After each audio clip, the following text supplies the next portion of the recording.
Chapitre 1. Le mystère commence dans le tramway. L'après-midi à Bruxelles avait commencé par une bruine grise, du genre qui ne semblait pas vraiment mouillée, mais qui pénétrait l'ambiance avec une persistance mélancolique. Le tram, numéro 34, hurlait doucement en descendant l'avenue Louise, ses roues glissant comme s'il doutait de sa propre trajectoire. Dans l'une des voitures, à cette heure-là, presque vide, à l'exception d'une vieille femme endormie et d'un homme distrait par son journal, il s'est passé quelque chose de si insignifiant aux yeux du monde que personne ne l'aurait considéré comme mystérieux. Personne sauf Hercule Poirot. C'est le critique qui l'a remarqué en premier. « Monsieur », dit-il avec une légère inquiétude à l'inspecteur de la gare, « quelqu'un a oublié votre chapeau sur le siège de velours bleu. » Un chapeau de gentleman d'excellente facture, mais il y avait du sang sur la doublure. Le chapeau, un chapeau melon noir avec un ruban de soie, a été déposé au bureau des objets trouvés. Et il serait resté là, entre parapluie tordu et gants solitaires, si, le lendemain matin, une nouvelle particulière n'était parue dans les journaux. Un homme retrouvé mort dans son bureau. L'absence d'effets personnels alimente les théories du vol.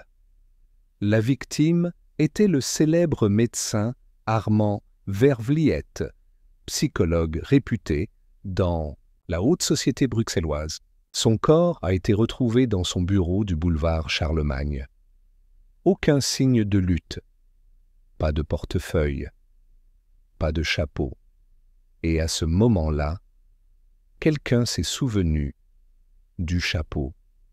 2 jours plus tard, Hercule Poirot, élégamment vêtu, et la moustache aussi soigneusement peignée que sa réputation l'exigeait, était assis dans son appartement de la rue des Martyrs.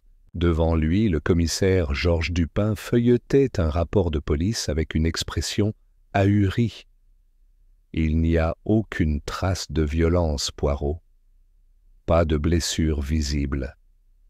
Mais le coroner dit qu'il est mort d'un collapsus cardiaque. Causé, croit-il, par une peur intense, une agression qui a mal tourné, une menace, chantage. Rien ne rentre. Poirot haussa un sourcil. Et pourtant, monsieur le commissaire, vous me dites que cet homme avait des ennemis, des clients mécontents, une patiente qui croyait lui avoir volé ses idées, un mari jaloux dont la femme passait des heures dans son bureau, un partenaire avec qui il s'était disputé au sujet de méthodes contraires à l'éthique. Le commissaire a clôturé le rapport. Et puis, il y a le chapeau.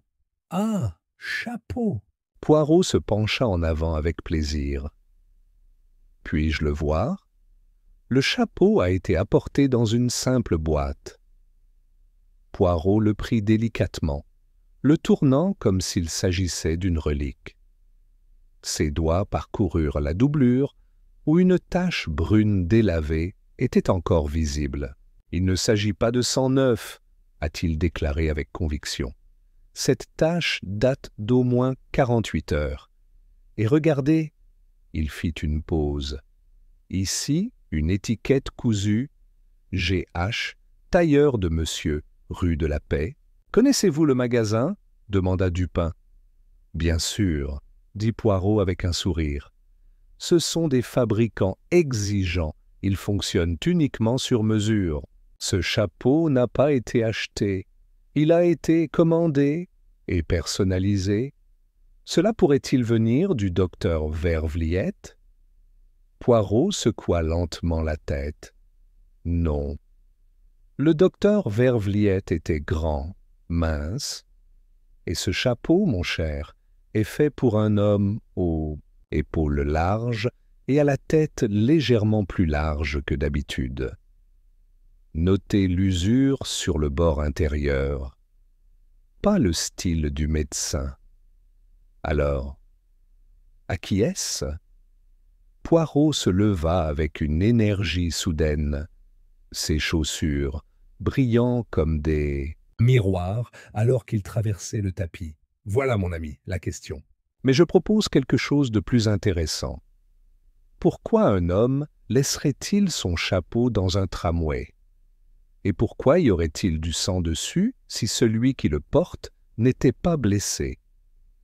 Le commissaire haussa les épaules. Peut-être un accident, peut-être qu'il a été volé. Poirot plissa les yeux comme s'il envisageait une scène invisible. Non, non, un homme qui perd son chapeau par accident le cherche. Un homme qui a assassiné et qui veut que personne ne l'identifie également. Mais un homme qui... Il veut que quelqu'un voie son chapeau taché de sang. C'est un autre type de message. C'est de la théâtralité. Êtes-vous en train de dire qu'ils l'ont laissé exprès? Poirot hocha la tête. Et tu me connais. Quand il y a du théâtre dans un crime, monsieur Dupin, il y a un meurtrier qu'il faut découvrir, sans me faire prendre. C'est une différence subtile, mais vitale. Le même après-midi, Poirot et Dupin se sont rendus au bureau du défunt. La pièce était telle qu'elle avait été trouvée, propre, ordonnée, presque stérile. Une bibliothèque avec des volumes de psychologie, un canapé en cuir sombre, une fenêtre avec d'épais rideaux et sur le bureau, une tasse vide en porcelaine fine. Poirot s'arrêta devant le porte-manteau. Le chapeau était là? Non. Pas de chapeau, pas de manteau. Seule sa canne, retrouvée tombée derrière le canapé. Poirot marchait lentement dans la pièce, touchant à peine les bords des meubles, observant les tableaux, les livres, la tapisserie. Puis-je voir vos dossiers patients? Beaucoup sont confidentiels. Mais certaines ont été ouvertes sur décision de justice, répondit Dupin en sortant un dossier. Ces 5 noms avaient rendez-vous ces derniers jours. Poirot feuilleta les noms, s'arrêtant à un seul. Ce? Madame Gisèle de Mauriac. Une comtesse? Veuve. Riche. Excentrique. Elle lui rendait visite à cause de cauchemars récurrents, selon sa gouvernante. Poirot sourit avec satisfaction. Des cauchemars, oui. Mais quel genre de cauchemars? Pensez-vous qu'elle est impliquée? Poirot souleva son chapeau abandonné avec un geste dramatique. Mon ami, s'il y a quelque chose que j'ai appris, c'est que, quand le crime commence dans un tramway, il ne finit pas là où on l'attend. Chapitre 2. La comtesse des cauchemars. La résidence de Madame Gisèle de Mauriac était exactement ce à quoi Poirot s'attendait. Un palais miniature, encastré dans la rue Royale, avec un air de luxe émoussé par les années et l'isolement. La façade de pierre pâle, bien que majestueuse, semblait receler des secrets trop grands pour ses petites fenêtres. À son arrivée, Poirot n'a pas sonné immédiatement.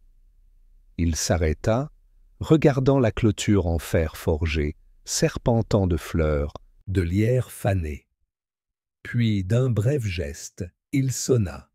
Une servante au visage tendu les conduisit dans un couloir sombre jusqu'à une pièce remplie de rideaux, de tapisseries orientales et d'horloges à pendule indiquant différentes heures. Au fond, assise comme une figure d'ivoire dans un fauteuil de velours mousse, se trouvait la comtesse. Madame Gisèle était grande, anguleuse, avec un visage long comme un camée et des yeux profondément enfoncés qui clignaient peu. Elle ne semblait pas surprise d'avoir de la visite. « Monsieur Poirot, dit-il, sans attendre une présentation, je me demandais quand tu viendrais me voir. » Poirot baissa légèrement la tête et s'assit avec la délicatesse de quelqu'un s'installant parmi des morceaux de porcelaine. « Madame, nous nous trouvons dans des circonstances tristes mais nécessaires. Son nom figure parmi les derniers patients du docteur Vervliet. L'avez-vous apprécié? »« Non, répondit-il sans émotion. J'en avais besoin, ce qui est différent. Il avait le don d'écouter sans porter de jugement. Même si, dernièrement, j'étais agité, presque craintif. À propos de quoi? Demanda Poirot. Il ne me l'a pas dit avec des mots, mais je l'ai vu dans sa gestuelle. Il fermait la porte même pendant les séances. Je regardais constamment l'horloge. Et ce jour-là, son dernier jour, il m'a demandé quelque chose de très particulier. Poirot se pencha en avant, le bout de ses doigts se touchant. Puis-je savoir ce que c'était? Il m'a demandé de me souvenir. Laissez-le réfléchir à ce qu'il avait oublié. M'a dit, « Madame, la mémoire est la dernière cachette du crime. » C'est la dernière chose qu'il m'a dite avant la fin abrupte de la séance. Il semblait avoir une idée. Il se leva brusquement. Il m'a demandé de partir. Poirot pinça les lèvres. Vous a-t-il parlé de menaces? De quelqu'un qui lui a fait pression? Jamais directement. Mais il a mentionné un jour que tous ses patients n'étaient pas des patients. Certains étaient des observateurs, espions du passé. Dupin, jusque-là silencieux, intervint. Avait-il des ennemis? Beaucoup. Comme tout homme qui en sait plus qu'il ne le devrait. Mais si vous cherchez un nom, commencez par le mari de Madame Delmare. La soprano? Le même. Elle assistait fréquemment aux séances, pleurant pour des choses qu'elle ne disait pas, tremblante à cause de peurs qu'elle ne nommait pas. Son mari, Monsieur Lucien Delmare, est possessif, contrôleur. Il m'a semblé être un homme capable de tout faire, s'il sentait qu'il perdait le contrôle. Poirot se leva lentement. « Madame, vous avez été révélatrice. Une dernière question. Avez-vous déjà eu le sentiment, récemment, que quelqu'un vous suivait? À propos de quoi l'observez-vous? » La comtesse sourit, mais c'était un sourire creux. « Monsieur Poirot, j'ai ce sentiment depuis des années. Pas pour cette affaire, mais pour quelque chose de beaucoup plus ancien, qui n'est pas encore terminé. » En partant, Poirot resta silencieux. Pendant plusieurs minutes, alors qu'il descendait la rue, ses chaussures cliquetant sur le trottoir mouillé, comme des horloges sonnant un compte à rebours invisible. « Qu'en penses-tu » demanda Dupin. « Je crois que Madame de Mauriac ne craint pas pour sa vie. Il craint pour sa santé mentale. Mais aussi qu'il a l'esprit lucide et qu'il a donné un indice sans le savoir. Lequel? La mémoire est la dernière cachette du crime. Une phrase qui révèle que le docteur Vervliet ne cherchait pas des preuves, mais des souvenirs. Peut-être même des souvenirs supprimés. Et ça, Dupin, c'est très dangereux. Et le mari de la soprano, nous allons lui rendre visite. Mais d'abord, il y a une autre question qui m'inquiète. Pourquoi n'y avait-il pas le manteau du docteur Vervliet dans le bureau? C'était en février. Il pleuvait. Et le médecin, aussi méthodique soit-il, ne serait jamais parti sans lui. Pensez-vous que quelqu'un l'a pris? Non, je pense que le docteur est sorti après votre dernière séance. et je suis revenu. Ce qui veut dire que le crime n'a pas eu lieu en fin de compte, comme on le pensait, mais après, peut-être des heures plus tard. Et qu'est-ce que tu faisais pendant ce temps-là? Poirot plissa les yeux.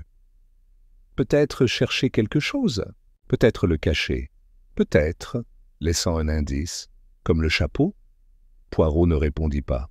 Il sortit un petit cahier, écrivit quelque chose sans le montrer, et le rangea. « Mon ami, allons rendre visite à monsieur Delmar.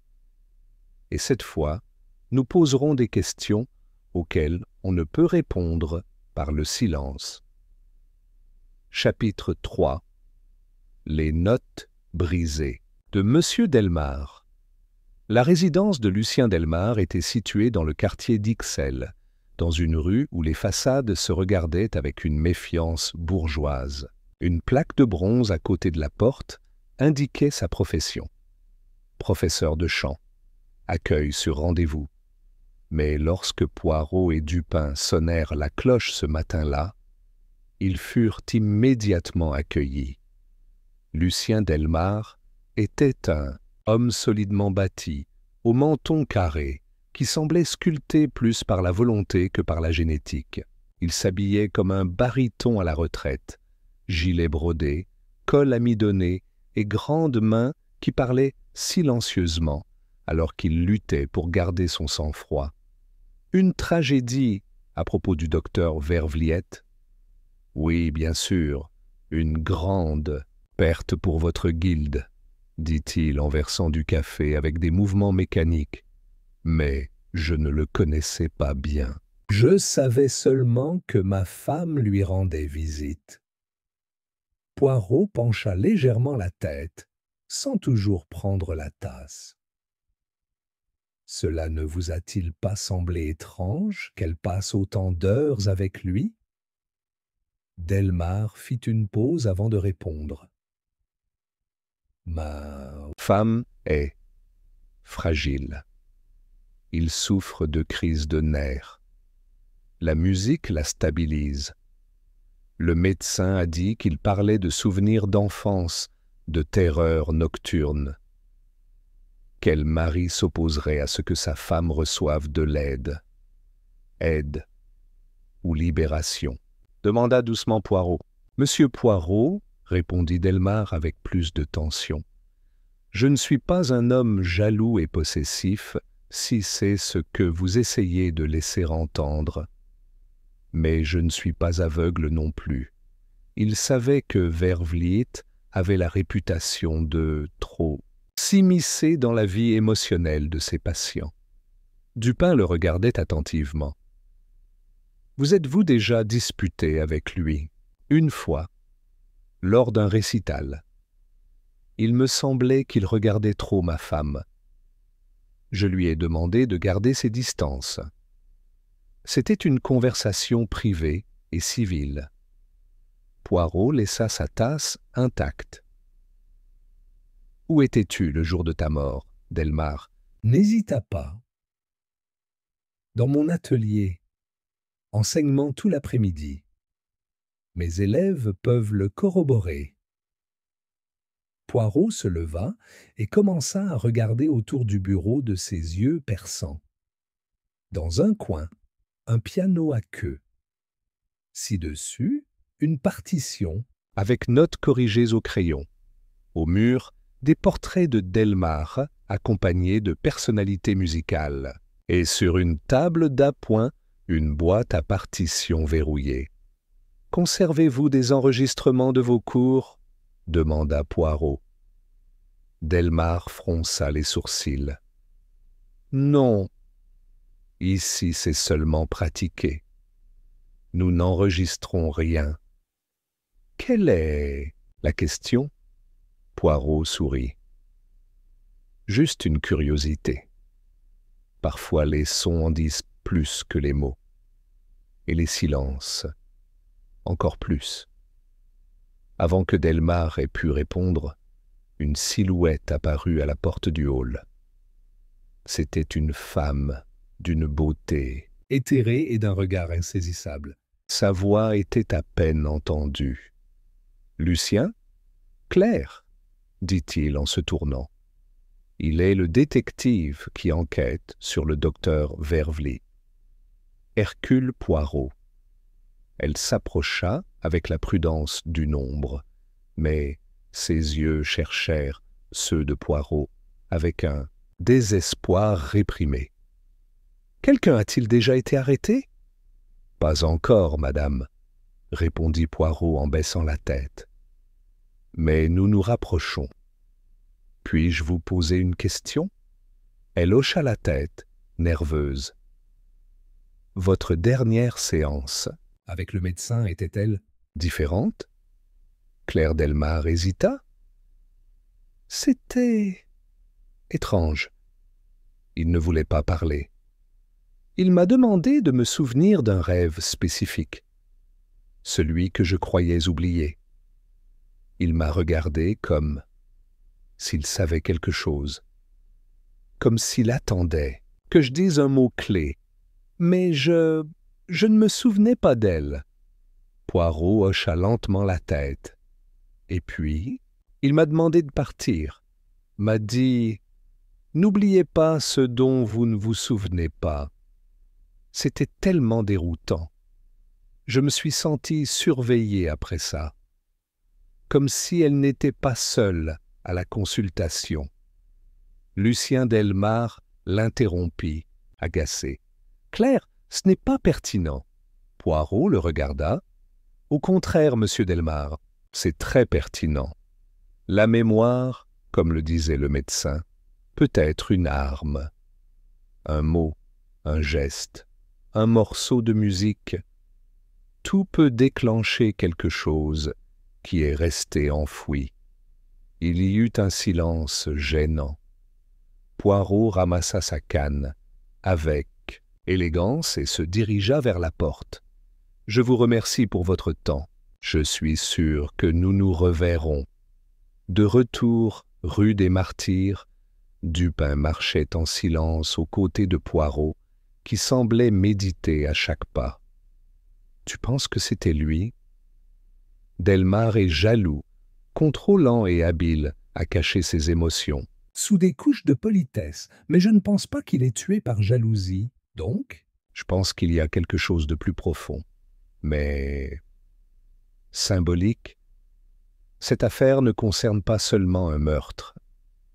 Essayez de quelque chose de connu et de quelque chose dont on se souvient. Le docteur Vervely n'a pas été assassiné pour ce qu'il a fait, mais pour ce qu'il pouvait se souvenir. Dupin s'arrêta. « Et qu'est-ce que ça veut dire ?» Poirot le regarda sérieusement.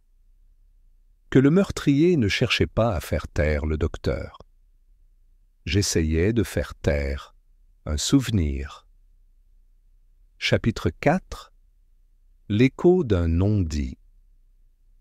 Cette même nuit, Poirot resta dans son appartement, assis devant une petite lampe de table dont la lumière dorée donnait un doux éclat aux surfaces polies.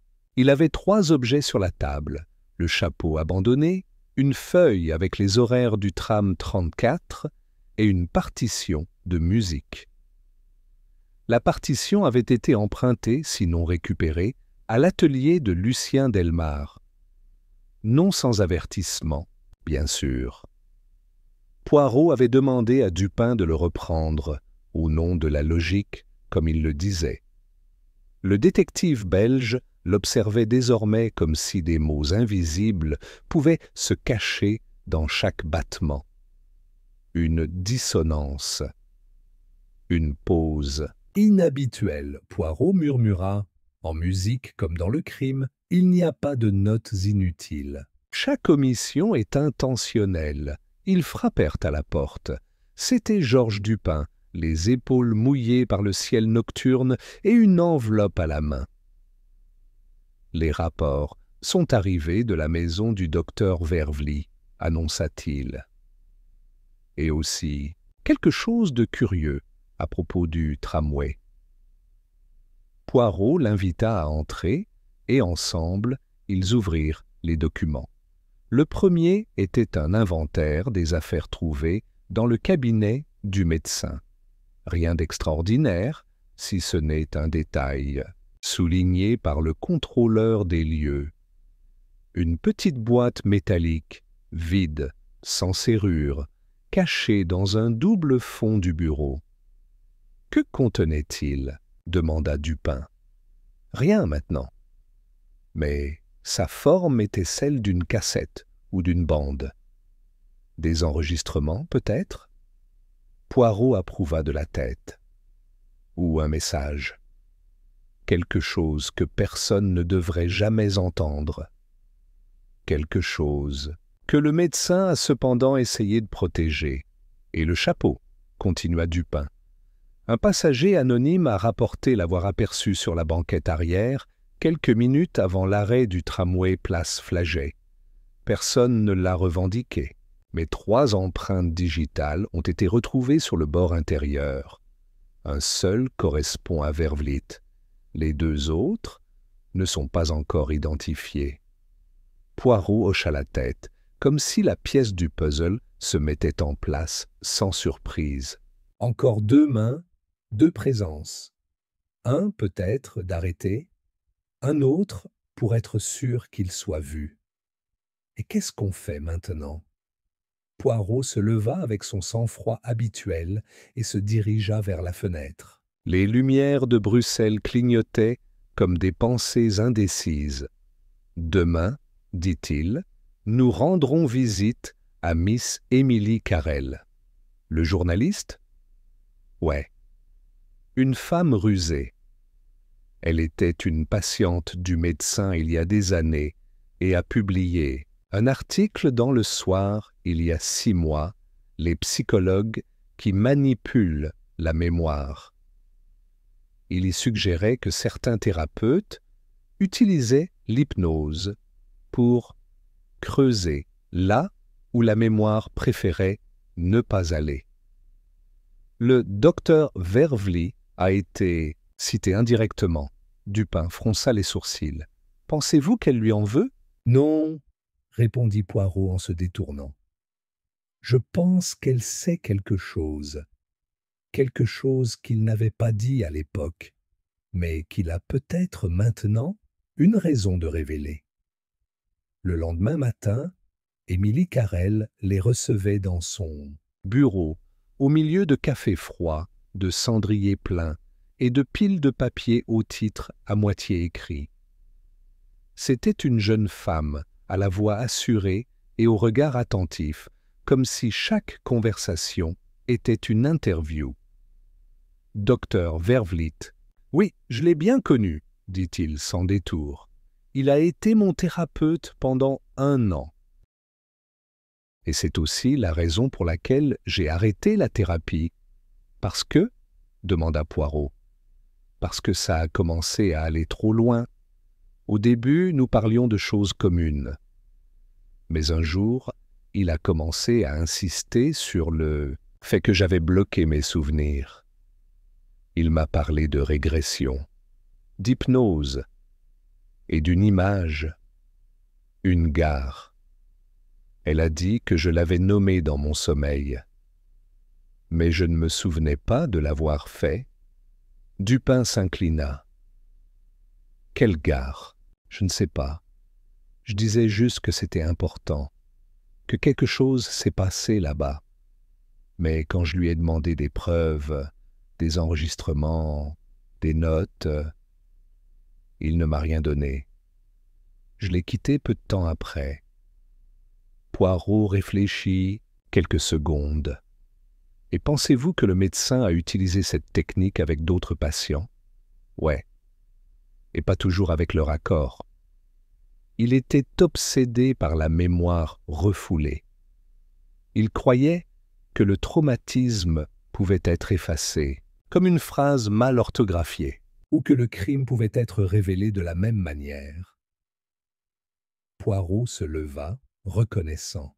« Mademoiselle, vos renseignements ont été très précieux. Une dernière question. Connaissez-vous Claire Delmar ? Seulement à vue. Mais j'ai appris qu'il avait arrêté de chanter il y a des années.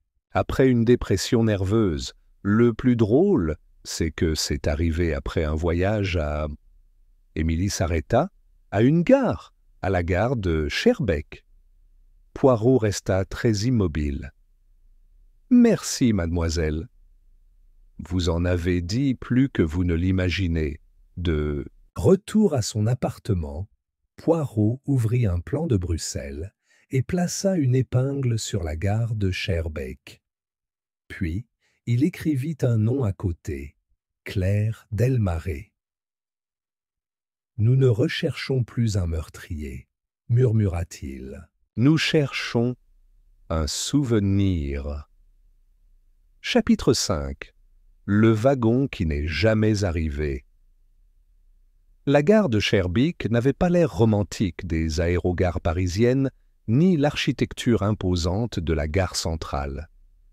C'était plutôt un squelette de ce qu'il était autrefois, avec des plateformes fissurées et des affiches qui tombaient comme de vieilles feuilles.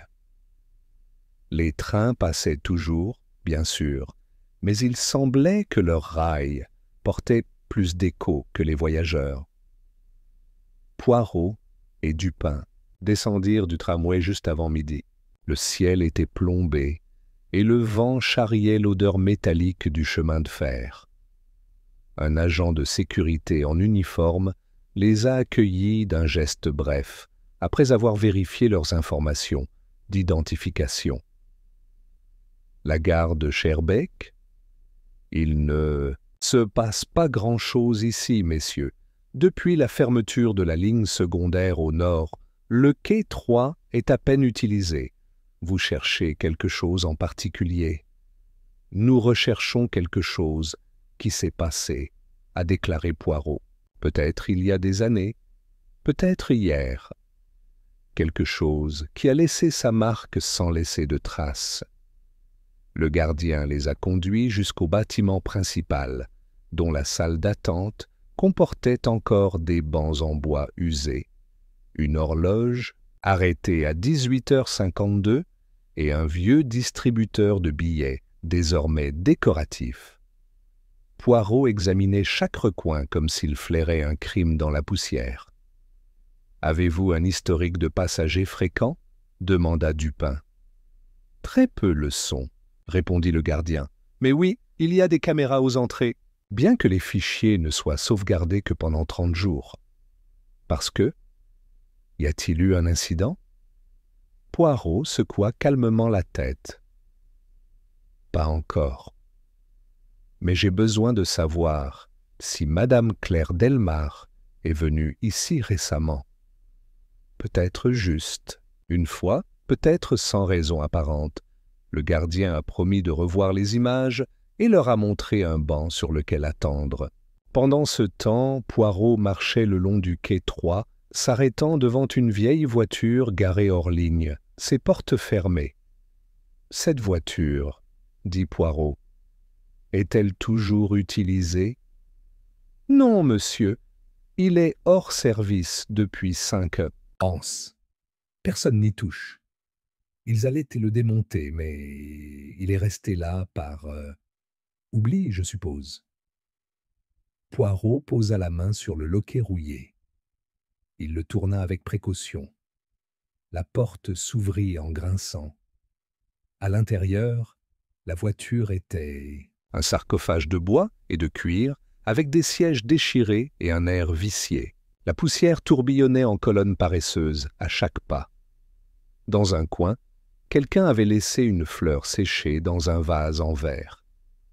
Poirot s'arrêta devant ce geste. Si simple, tellement chargé. « Mon Dieu !» murmura-t-il. « Quelque chose s'est passé ici. » Dupin le regardait avec inquiétude. « Pensez-vous que cet endroit est... » « Important. Pour quelqu'un, oui. Et si mon instinct ne me trompe pas, pour Claire Delmar, cette calèche n'est pas qu'un souvenir. C'est une prison invisible. » Poirot s'accroupit et regarda une inscription sur le bois, maladroitement sculptée. Ne pas se souvenir, c'est ne pas souffrir. Ne pas se souvenir, ce n'est pas souffrir. De retour dans son appartement, Poirot a placé une nouvelle épingle sur sa carte, marquant non seulement Schaerbeek, mais aussi le mot « wagon ». La mémoire bloquée, le comportement erratique de Claire, les séances d'hypnose, tout pointait vers ce point d'origine. Le docteur Vervliet essayait de l'aider, dit Poirot à voix haute, tandis que Dupin enlevait son manteau. J'essayais de la ramener là-bas, mentalement. À ce moment-là, vers ce chariot, mais il n'a pas réussi. Ou peut-être qu'elle l'a fait, et cela l'a poussé à bout. Pensez-vous que Claire a tué le docteur? Poirot secoua la tête. Non, Claire est piégée. Le crime a été commis par quelqu'un qui craint ce dont elle pouvait se souvenir. Quelqu'un qui savait ce qui s'était passé dans cette voiture et qui ne pouvait pas laisser le médecin la déterrer. Et qui? Votre mari? Poirot regarda le chapeau sur l'étagère. Delmar est un homme fier, pas craintif. Mais il y a un autre personnage qui ne rentre toujours pas. Quelqu'un qui a été dans l'ombre de toutes les séances. Qu'il était proche de Vervliet, de Claire, jusqu'au chapeau. OMS? Poirot haussa un sourcil, souriant légèrement. Une femme, une comtesse qui n'a pas peur d'être observée, parce qu'elle a appris à observer mieux que quiconque. Madame de Mauriac? Oui, et nous le visiterons à nouveau. Cette fois, je ne parlerai pas de cauchemar, mais de train, depuis une gare, d'un wagon oublié, et d'un souvenir qui, peut-être, n'a jamais été le sien au départ. Chapitre 6. L'histoire empruntée de la comtesse. Madame Gisèle de Mauriac les reçut avec le même calme glacial que la fois précédente, mais cette fois Poirot détecta quelque chose de différent. Dans son regard, pas de peur, pas de surprise, mais préparation. « Je savais que vous reviendrez, monsieur Poirot, » dit-il en leur offrant une place dans la même pièce étouffée par le velours et les horloges démodées. « Lorsqu'un passé remue, c'est tout naturellement qu'il vient frapper à ma porte. » Poirot sourit poliment, mais pas agréablement. « Madame, vous m'avez dit la dernière fois que vous aviez l'impression depuis des années qu'on vous surveillait. Et si je vous disais qu'en réalité, c'est vous qui regardiez ?» La comtesse resta immobile quelques secondes. « Je ne comprends pas. »« Oh, mais il comprend. Vous étiez impatient du docteur Vervliet. »« Pas récemment. Bien avant Claire Delmar. »« Bien avant l'article d'Émilie Carrel. Et dans son cas, le médecin a réussi à accéder à quelque chose. Quelque chose de si dérangeant que vous avez décidé de ne pas vous en souvenir. » Le silence qui suivit fut dense, presque physique. « Vervliet tenait des registres précis, madame. Même si la plupart ont été volés ou détruits, l'un d'entre eux a survécu, maltraité, sous le revêtement de son canapé. Son nom était là. Le niez-vous? » La comtesse plissa les yeux. « Je ne le nie pas. J'étais son patient, il y a 17 ans. Mais notre relation fut brève. Il est devenu obsédé, pas par moi, mais par une histoire que je lui ai racontée. En état de transe, une histoire qui, selon lui, ne pourrait pas être la mienne. Et c'était le tien? Non, dit-elle presque dans un murmure. Mais j'avais l'impression que c'était le cas.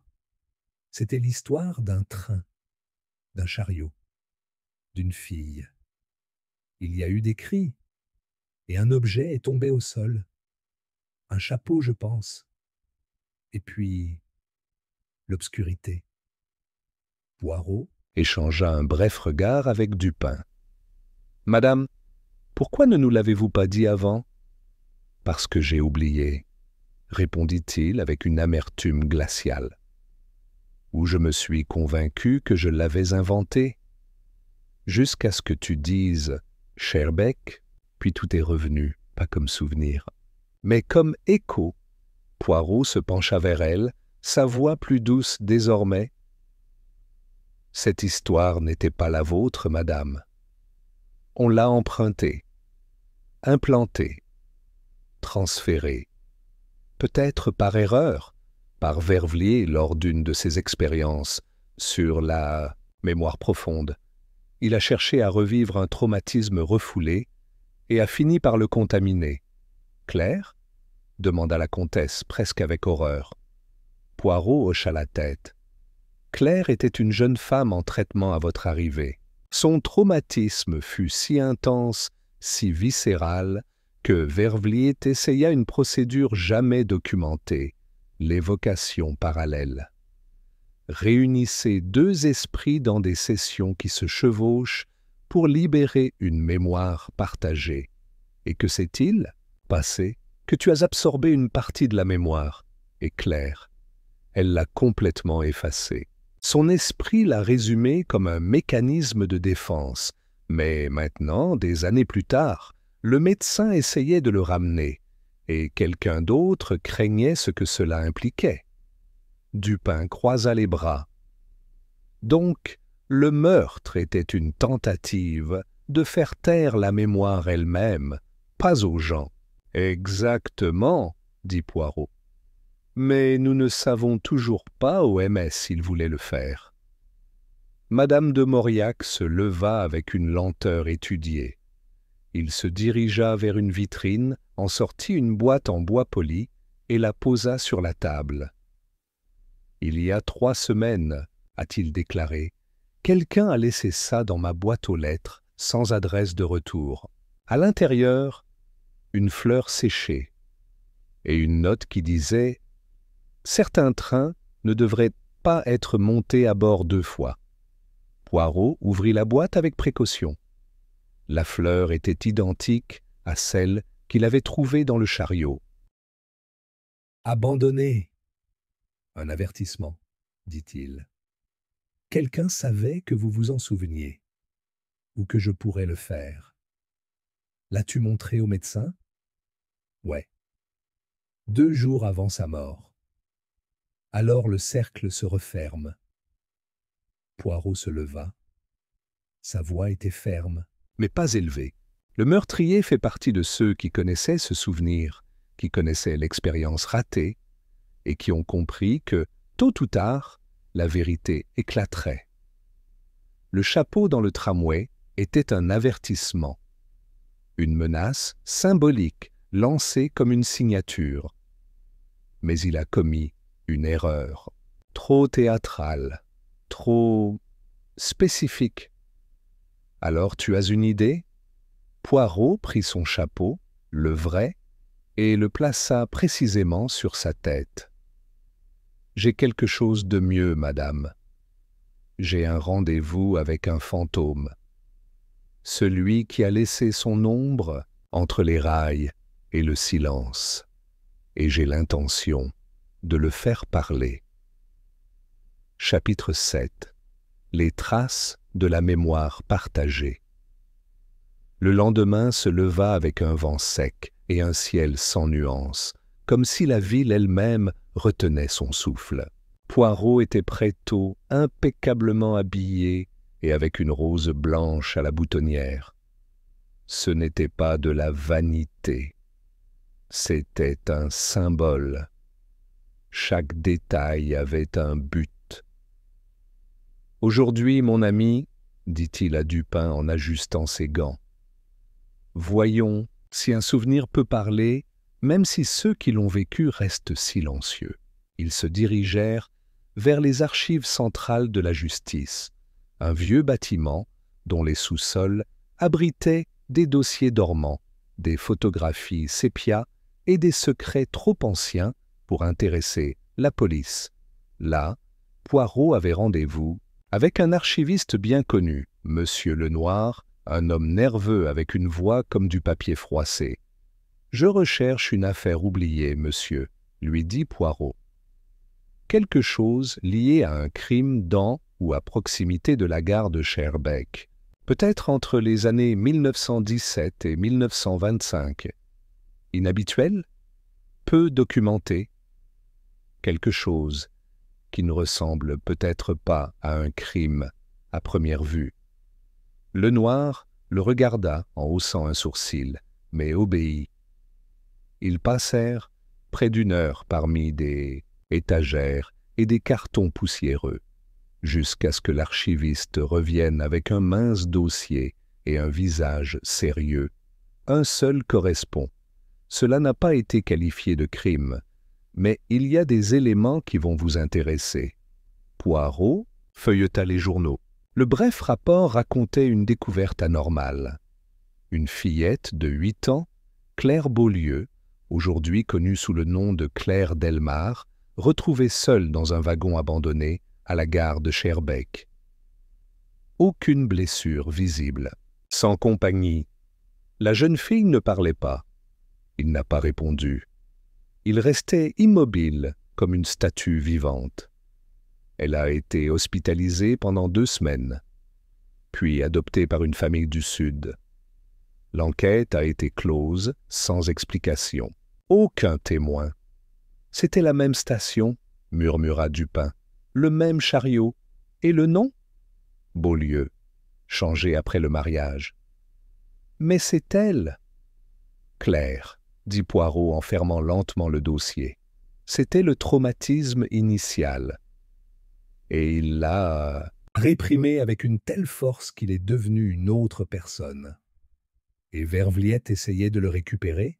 Pas seulement ça, j'essayais de le comprendre, car cette même année, il montra une autre page, un homme disparu, Henri Vermeer, artiste mineur, accusé officieusement d'avoir séduit un mineur. Il n'a jamais été retrouvé. Dupin fronça les sourcils. Pensez-vous que cet homme était avec Claire dans la voiture? Je n'ai aucune preuve, mais j'ai une hypothèse. Cet homme était avec elle. Peut-être fuir, peut-être faire chanter quelqu'un, et quelque chose s'est produit. Un troisième les a trouvés, et seule elle a survécu. Aucun souvenir. Muet. Et qui serait ce troisième? Poirot ne répondit pas. Au lieu de cela, il sortit de sa poche une copie de la fleur séchée, trouvée à la fois dans la voiture et dans la boîte de la comtesse. Cette fleur est une anémone blanche. Dans le langage des fleurs, souvenir oublié, espoir brisé. Ce n'est pas un choix aléatoire. C'est un message pour ceux qui en comprennent le sens. Et seule une personne ayant une formation artistique l'utiliserait comme signature. Dupin l'a tout de suite compris. Lucien Delmaré, professeur de chant, passionné de symbolisme, fier, protecteur de Claire, mais aussi contrôlant. Pensez-vous que c'était lui? Non, dit Poirot, étonnamment. Il fait partie de la tragédie, mais pas l'exécuteur testamentaire. Le véritable coupable est toujours dans l'ombre. Et il n'a pas tué juste pour protéger Claire. Il a tué pour protéger un secret qui en implique plus d'un. Alors, on revient au début? Poirot le regarda. Nous retournons au tramway, au chapeau, au théâtre, au symbole abandonné non par désespoir, mais par volonté d'être découvert. Un tueur invisible ne laisse aucun indice, mais celui qui doute, oui, il le fait, surtout si vous pensez pouvoir contrôler l'histoire. Il y eut un bref silence. « Et qu'allons-nous faire maintenant » demanda Dupin. « Invoquer tout le monde » répondit Poirot. « À toutes les personnes impliquées. Dans la même pièce. Je poserai des questions sans attendre de réponse. J'observerai. Je vais évaluer les réactions. parce que maintenant je sais quoi chercher, pas un aveu, mais une fissure dans l'histoire. Un clin d'œil sur un mot-clé, et s'il n'y a pas de fissure, Poirot sourit gravement. Il y en a toujours. Il suffit d'utiliser le bon mot. Il se tourna vers la fenêtre. La lumière de l'après-midi commençait à s'incliner, projetant de longues ombres comme des doigts sur le sol. Poirot ferma les yeux un instant. Un souvenir peut être enterré, a-t-il déclaré, mais jamais mort. Et demain, en présence de tous, il sera exhumé. Chapitre 8. Le mot brisé. Le lendemain après-midi, le salon de l'Hôtel de la Monnaie était aménagé avec une symétrie qui aurait fait sourire les anciens ingénieurs romains. Une table ronde au centre, 6 chaises parfaitement équidistantes et un ensemble de lampes tamisées dont la lumière obligeait les visages à ne pas se cacher dans l'ombre. Hercule Poirot avait personnellement choisi cet endroit, non pas pour sa beauté ou son confort, mais parce que, comme il l'expliquait à Dupin, dans les lieux où l'art est pratiqué, les masques tombent plus facilement. Un à un, les convoqués arrivèrent. D'abord Claire Delmar, amaigrie et tremblante, avec une expression de sommeil interrompu. Son mari Lucien, la tête haute et les yeux cherchant le contrôle dans tous les recoins. Madame Gisèle de Mauriac, avec son manteau de renard et son sourire élégant qui semblait sculpté dans le marbre. Émilie Carrel, le cahier fermé et les sourcils haussés, comme si elle écrivait déjà la future chronique. Et enfin, Georges Dupin, assis à côté de Poirot en observateur, privilégié de la scène. Quand tout le monde fut assis, Poirot se leva. « Mesdames, Messieurs, j'apprécie votre présence. Je sais que cela vous semblera étrange d'avoir été invoqués ainsi, comme les personnages d'une pièce sur le point de commencer. Mais je vous assure que c'est la fonction finale. Et comme toute bonne œuvre, elle a son point culminant. Personne n'a parlé. J'ai rassemblé toutes les pièces du puzzle dans cette pièce. Chacun de vous a touché au passé sans le savoir et sans le vouloir. Mais le passé n'est pas une ombre. C'est un écho. Et aujourd'hui, cet écho va prendre forme. Poirot fit le tour de la table, les mains croisées derrière le dos.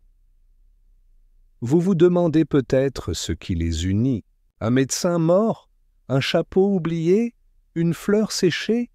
Non. Ce qui les unit, c'est un souvenir que personne ne voulait avoir, mais que certains ont tenté d'effacer et d'autres de préserver. Il s'arrêta derrière Claire. Madame Delmar, vous vous souvenez de la gare de Schaerbeek? Un léger frisson parcourut son corps. Non, murmura-t-il. Je n'y suis jamais allé. Ah, dit doucement Poirot. Mais ce n'est pas tout à fait vrai. Toi as été trouvé là-bas, à 8 ans, seul, dans un chariot. Toujours. Muet, Lucien se tourna vers sa femme en fronçant les sourcils, mais Claire l'évita. C'était une histoire qu'ils m'ont racontée. Une invention. Non, madame, dit fermement Poirot. C'était son histoire. Mais ils l'ont emportée. Avec de bonnes intentions, peut-être, mais aussi avec des conséquences. Le docteur Vervliet a essayé de lui rendre ce souvenir, pas par cruauté, mais parce qu'il savait que vous viviez dans une cage invisible. Silence, et c'est ce qui l'a tué, a ajouté Poirot. Pas toi, pas la comtesse, pas même Lucien. C'était quelqu'un d'autre. quelqu'un qui savait que si je me suis souvenu, il y aurait des questions. Et derrière ces questions, il y aurait lui, Émilie, car elle l'interrompit pour la première fois. Il, OMS, Poirot se tourna doucement vers elle. Un homme qui était présent dans cette voiture, qu'il connaissait Henri Vermeer, l'artiste disparu, qu'il était au courant pour la jeune fille et le scandale que cela aurait provoqué, et que, pour des raisons personnelles ou familiales, j'avais besoin que tout soit oublié. Puis il s'adressa à la comtesse.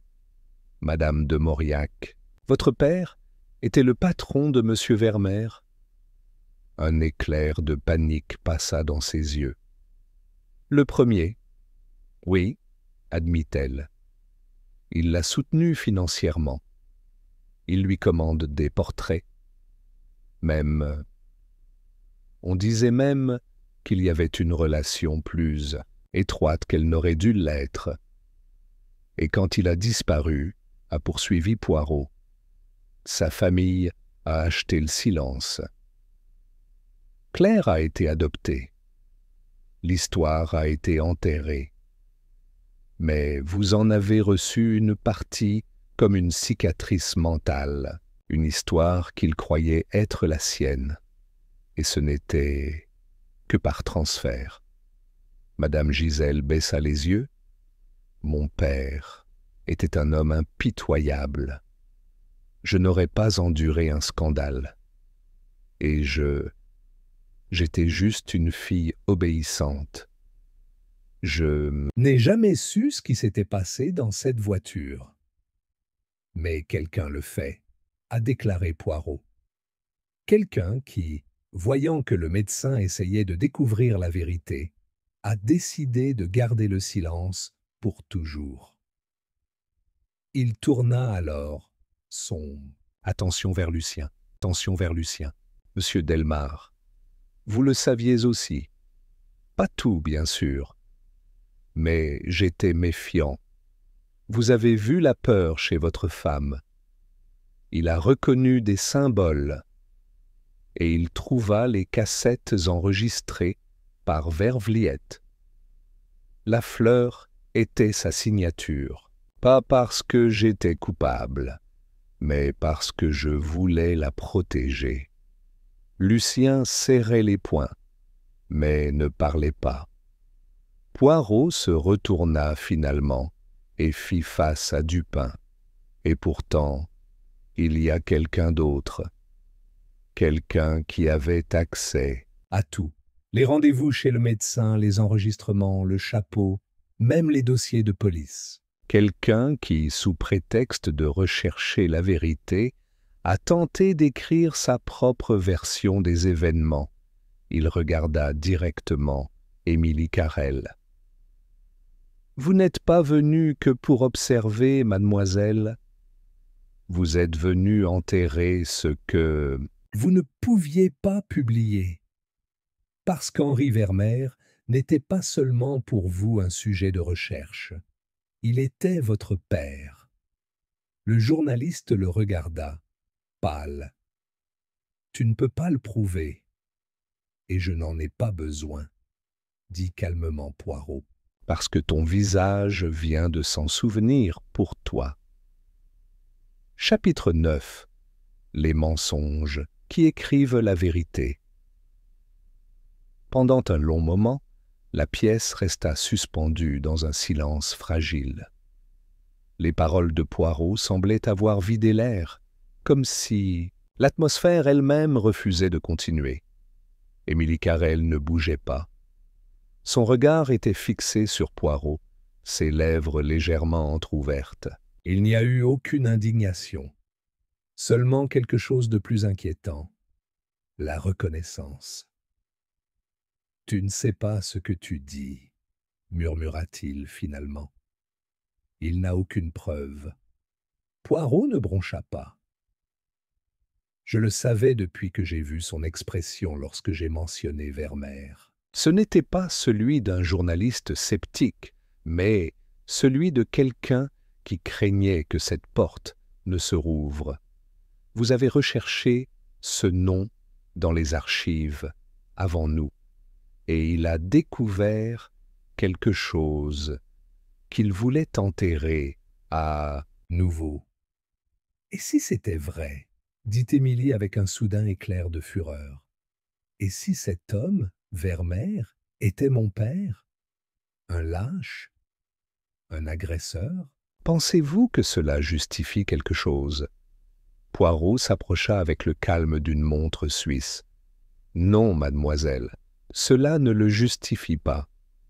Mais cela l'explique. Et cela le place au cœur du crime. Claire Delmar respirait fort. Il s'accrochait au rebord de sa chaise comme si le sol tremblait sous ses pieds. Il, dit-il à peine, était-ce lui qui... Nous ne savons pas, dit doucement Poirot. Seulement, il a été trouvé chez vous, et cela a disparu. Il ne lui a peut-être pas fait de mal physiquement. Il a peut-être même été une victime. Mais quelqu'un proche de ce secret craignait que, si le docteur Vervliet parvenait à lui faire se souvenir, tout serait révélé au grand jour. Quelqu'un qui portait le poids de ce nom de famille. Et la honte. Dupin, qui était resté silencieux, murmura. Les empreintes de pas sur le chapeau. L'un d'eux était une femme. Poirot hocha la tête. Et maintenant nous savons qui. Vous l'avez laissé dans le tram, mademoiselle, en guise d'avertissement, en guise de message symbolique. Arrête ou je parle. Mais Vervliet ne s'est pas arrêté pour autant. Alors tu l'as s'arrêter. Ce n'était pas comme ça, murmura Émilie, la voix brisée. Je ne voulais pas le tuer. Il ne l'a pas fait directement, répondit Poirot. Mais il a placé la dernière pièce, celui qui l'a poussé, la bande. Vous avez trouvé l'enregistrement de cette séance, celle où Claire, en transe, disait des mots dont elle ne se souvenait pas. Il l'a emmenée chez le médecin. Il lui a dit qu'il savait tout, que s'il insistait, tout serait révélé. Et Vervliet ne pouvait pas le supporter. Il s'est suicidé. Peut-être pas au sens traditionnel du terme, mais tu es la cause de son effondrement. C'est pourquoi il n'y avait aucun signe de lutte. C'est pourquoi aucune violence n'a été constatée, juste de la pure peur. La peur d'avoir détruit quelque chose d'irréversible. Émilie baissa la tête. Il ne se défendait plus. Il croyait pouvoir racheter tout le monde. Que découvrir des vérités apporterait un soulagement. Je n'ai pas compris que certaines vérités ne peuvent être guéries. Ils ne font qu'infecter. Claire Delmar se releva alors, lentement, comme sortant d'un puits profond. Ses yeux étaient ouverts, lucides pour la première fois depuis que Poirot l'avait rencontrée. « La fleur, dit-il. Je me suis souvenu d'elle, mais je ne savais pas où. Et la calèche, dans mes rêves, elle était toujours vide. Mais il ne l'était pas, n'est-ce pas ?» Poirot le regarda. « Non, madame. Mais maintenant, vous savez que ce souvenir n'appartient pas à vous seul. C'est partagé. Et cela ne doit pas nécessairement être une condamnation.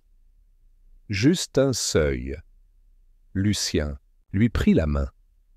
Il ne dit rien, mais la force de son geste témoignait d'une protection tardive, mais ferme. La comtesse, de son côté, était restée immobile tout le temps. Finalement, il dit d'une voix sèche « Et que va-t-il se passer maintenant ?» Poirot regarda Émilie. Elle n'avait pas de larmes, juste un nouveau vide sur son visage, comme si le monde qu'il habitait avait été décalé de quelques centimètres. « Ce qui arrive toujours, madame, dit doucement Poirot. la justice s'adapte. Parfois, il vient avec des menottes, d'autres avec des mots. La décision ne m'appartient pas. Il se tourna vers Dupin. Mais j'ai laissé les faits sur la table, comme les morceaux d'un miroir brisé. Que chacun voie ce que cela reflète.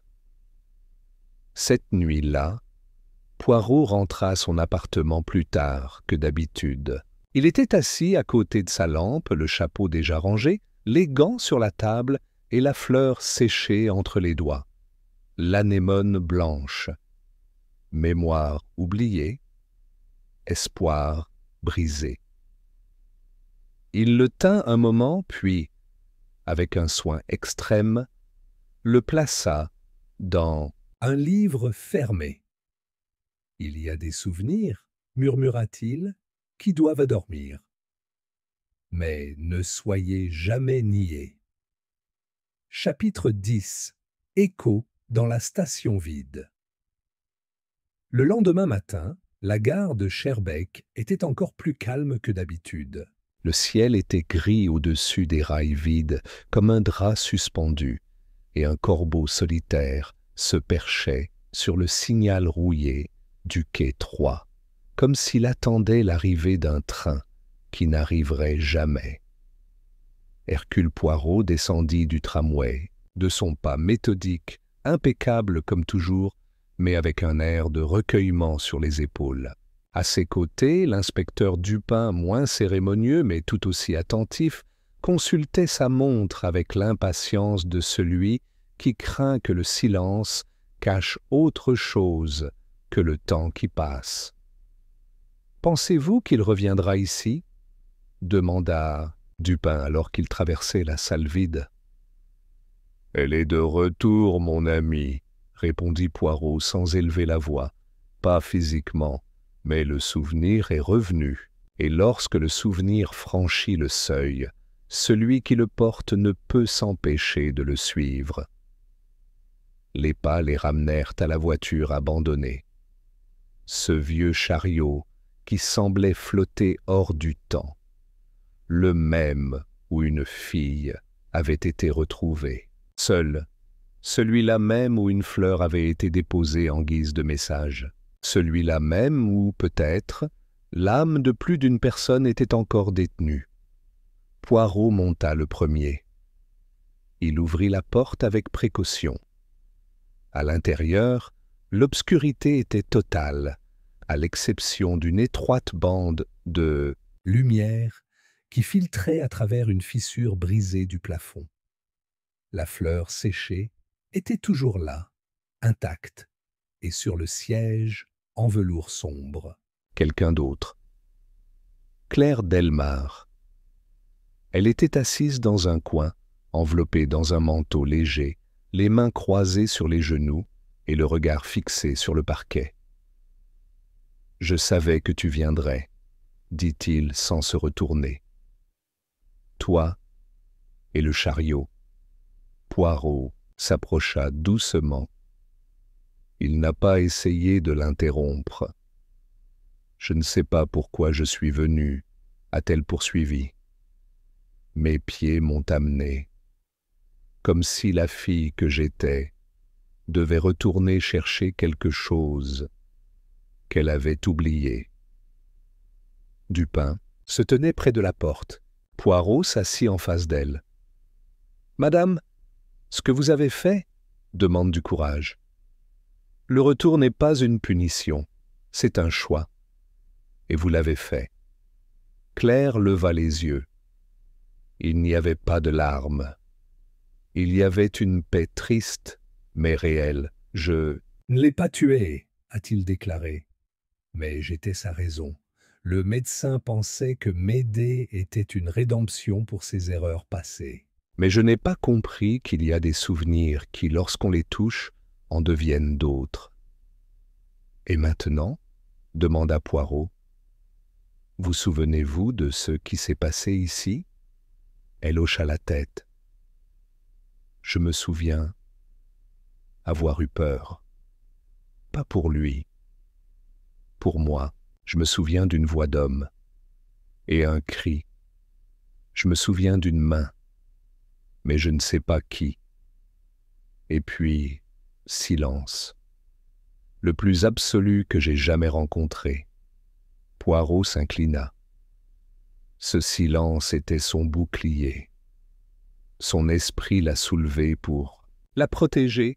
Vous pouvez maintenant le baisser petit à petit. Elle n'est pas seule. Claire baissa les yeux, pensive.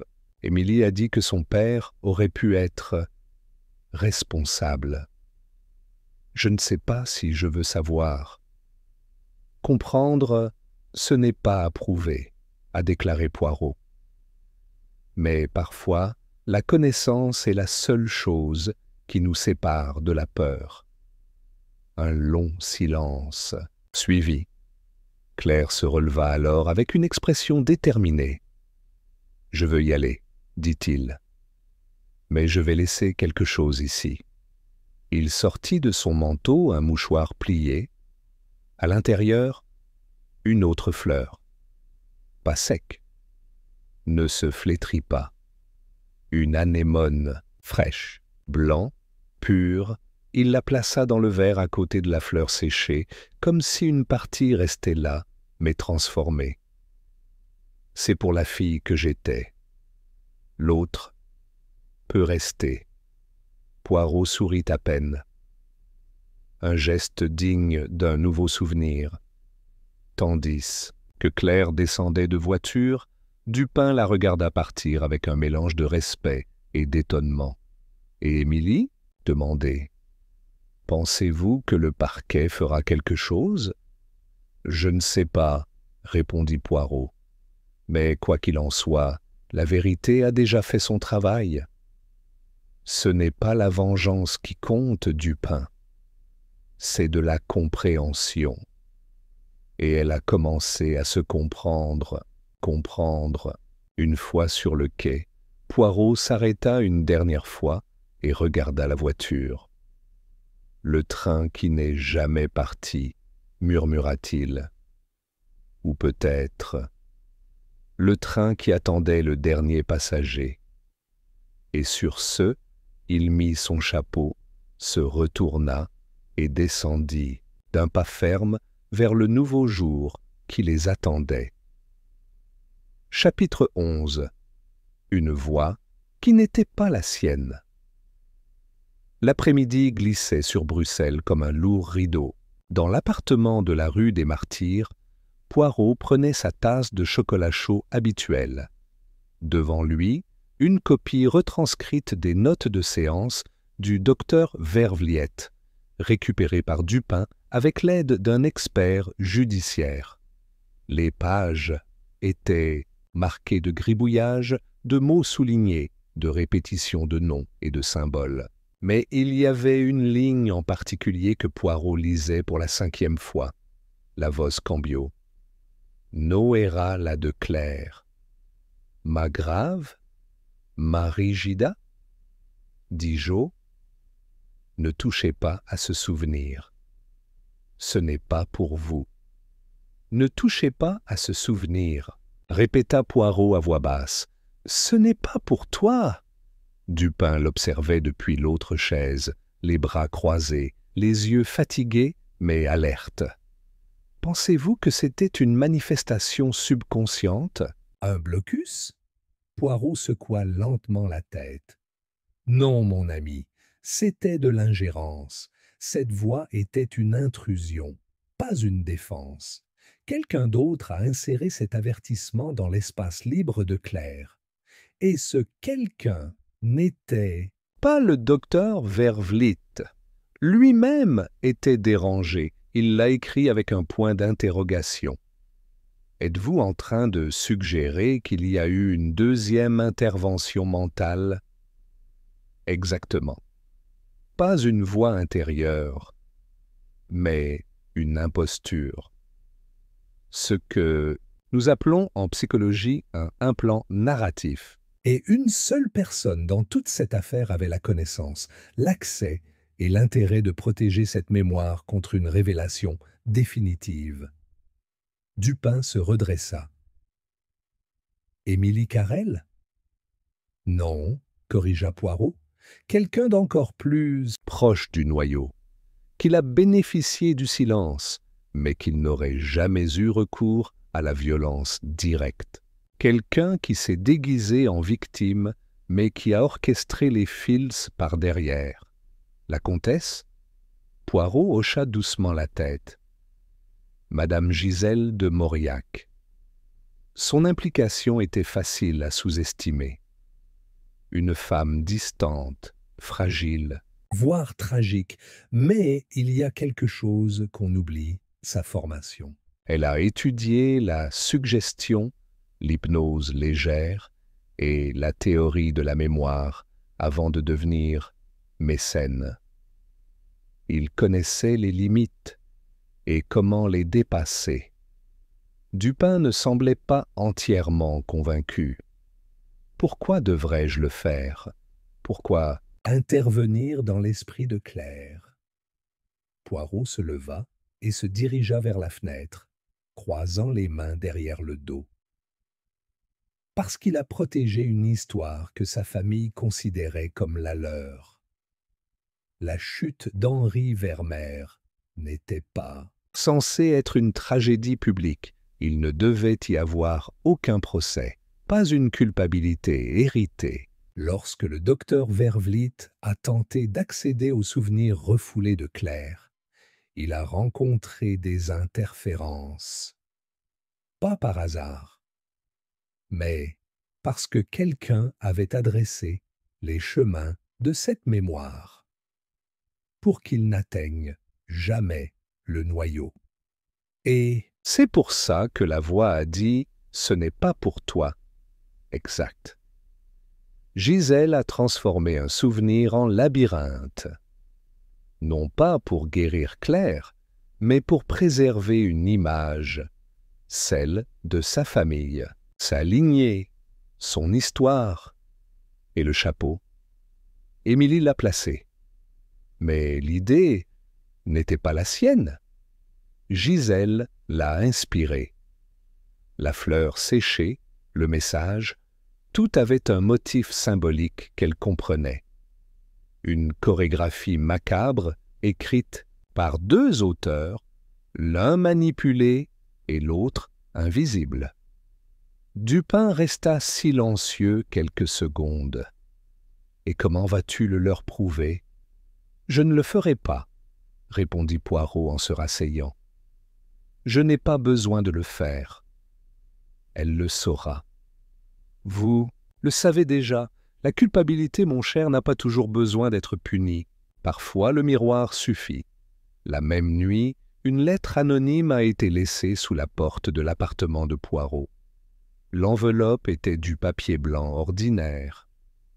À l'intérieur, une seule feuille avec une phrase manuscrite « Je n'ai pas protégé la mémoire. J'ai protégé le mensonge.